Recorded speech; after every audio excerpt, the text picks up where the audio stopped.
Okay, if we now have a look at term-to-term expressions, what that effectively means, if we have a sequence of, say, 1, 4, 7, 10, we may be asked to find the next two terms in this particular sequence. And probably the first thing you will do is look at, well, what happens between each term.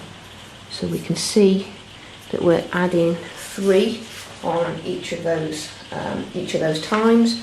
So if we wanted to find the next two numbers, we'd add 3 to get 13, and add 3 again to get 16. So the next two values in that particular term would be 13 and 16. Likewise, if we had a look at 1, 4, 9, 16, this time we're adding 3, and then we're adding 5, and then we're adding 7. So we can see the pattern here, it's add 2 extra each time. So we look to add 9, and then add 11. So 16 add 9 is 25, 25 add 11 is 36. So that's how you would look to find the next couple of terms in those expressions. We then go on to have a look at nth term. Now if we're having a look at the nth term, this is where we start to look slightly different. So let's think about 1, 3, 5, 7, 9. And when we're looking at n, we talk about the value within the sequence. So that is position 1, position 2, position 3, position 4, position 5. And we can see here that it's going up by 2 each time, which is similar to when we were looking at the term to term, so we could find the next few expressions. But what if we wanted to find the value of position number 33 or the 100th term? So we need to find something which will tell us any term going. So what we would look at is, because it's going up in 2 each time, we can naturally assume that there's going to be a 2n within this expression. And the best way to find this is to look at, well, if we have a look at 2 times n, if this was 1 here, 2 times n would give us 2.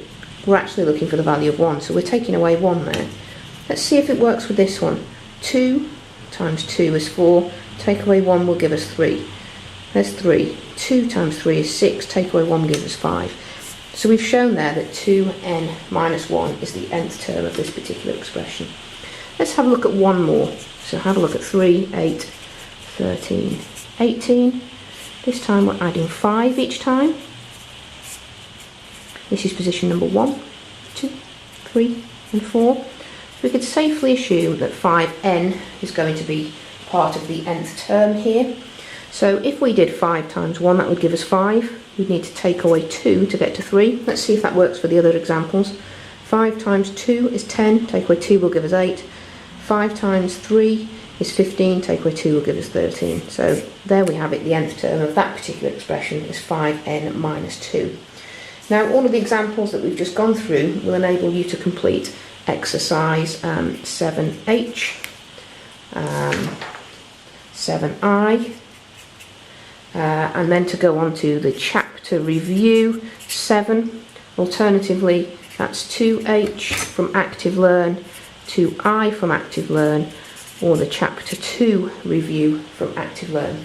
So to recap, that's 7h, 7i, and the chapter 7 review from the textbook or from Active Learn, exercise 2h, 2i, and chapter 2 review from Active Learn, which is on page 26. Thank you.